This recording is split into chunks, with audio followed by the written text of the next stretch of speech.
à faire en sorte que toutes les personnes qui ont besoin de son assistance ou de son secours en mer en bénéficient. Au-delà, je voudrais également saluer le travail remarquable qui est fait par la gendarmerie et par la police, qui tous ces jours ont empêché beaucoup de départs vers l'Europe de façon générale, et particulièrement vers les îles Canaries.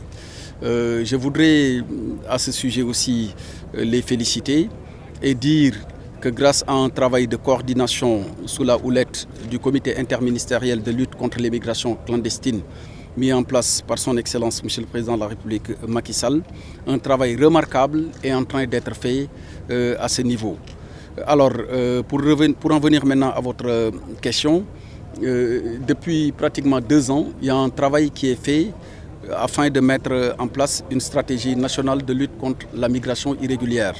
La validation politique est intervenue le 28 juillet passé sous la présence effective du Premier ministre, et le dit plan comporte, la dite stratégie plutôt, comporte un plan opérationnel qui doit se dérouler sur 10 ans avec un ordre des priorités qui a été identifié et qui est en train de se dérouler. Les causes de la migration irrégulière sont diverses et variées et dépendent des zones de départ concernées. Il peut y avoir certainement, et on ne peut le contester, des causes économiques par endroit, mais pour d'autres endroits, il s'agit même de causes plutôt sociologiques, liées un peu à une longue tradition de migration. Voilà pourquoi, dans le message que nous délivrons de façon générale aux jeunes candidats à l'immigration et de façon particulière le message qu'on a délivré ce soir à ces jeunes migrants de retour, et nous rendons grâce à Dieu, grâce à Dieu par l'action de la marine. Il est toujours important de leur rappeler qu'on peut être animé par la volonté d'aller travailler ailleurs ou d'aller s'établir ailleurs.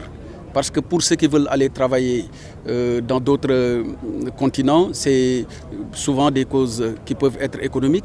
Mais pour d'autres candidats à l'immigration, comme je l'ai dit tout à l'heure, ça procède d'autres logiques. Mais aux uns et aux autres, nous avons tenu à leur dire ceci. La vie humaine, elle est sacrée. Et nous savons que la mer est un milieu par définition très hostile. Même les professionnels de la mer peuvent éprouver des difficultés énormes lorsque les temps ne sont pas favorables. A fortiori quand on est quelqu'un qui n'est pas un professionnel ou un spécialiste en la matière. Pour toutes ces raisons, nous avons tenu à leur demander de ne pas prendre la mer avec tous les risques que cela comporte. Alors, même pour les autres candidats à l'immigration qui veulent emprunter la voie terrestre, nous leur demandons également de se conformer plutôt aux procédures qui sont connues et établies en vue d'y aller de façon régulière. C'est pourquoi, dans la stratégie, parallèlement à la sensibilisation et parallèlement à la communication que nous développons, nous tenons toujours à faire part à ces candidats de la possibilité de faire une migration légale. Et dans le cadre de cette migration légale, nous connaissons la migration circulaire qui est en train d'être mise en œuvre avec un pays comme le Royaume d'Espagne. Et pour toutes ces raisons, nous leur disons, choisissez plutôt la migration légale, choisissez plutôt la migration régulière, mais à côté, qu'il s'agisse de causes sociologiques ou de causes économiques, les politiques publiques qui sont mises en œuvre depuis plusieurs années sous la présidence de son Excellence Monsieur le Président de la République Macky Sall, offre des opportunités qui empêchent d'aller en mer de la manière dont ils sont en train de le faire. Et je profiterai d'ailleurs de ce point particulier pour expliquer qu'en réalité, les véritables auteurs de ce que nous sommes en train de voir sont les convoyeurs. S'il y a des responsables, c'est les convoyeurs. Ce sont ces trafiquants.